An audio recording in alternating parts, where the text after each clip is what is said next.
vítejte ve zde z bytového domu.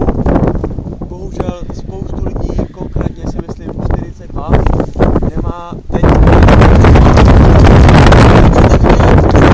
velice silný vítr. Je to velice nepříjemné pro nás reportéry z televize Noha. My jsme si pro vás připravili speciální rozhovor. Počkejte, pane. S obyvatelem Starého Sedliště, který přišel o střechu nad hlavou.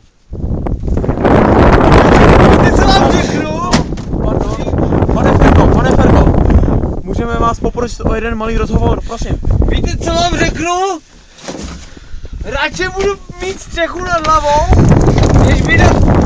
Pozor, Tady. pane Ferko. Chápete? Jo? Prostě...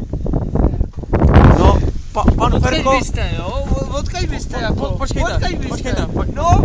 Pan Ferko je Víte silně co? rozrušen z této situace, kdy přišel o střechu nad hlavou. Bohužel musíme ho opět zavřít do popelnice, aby na ní moc nepršelo. Víte, co je to? Bydlet bez střechy, jo? Zavřete se.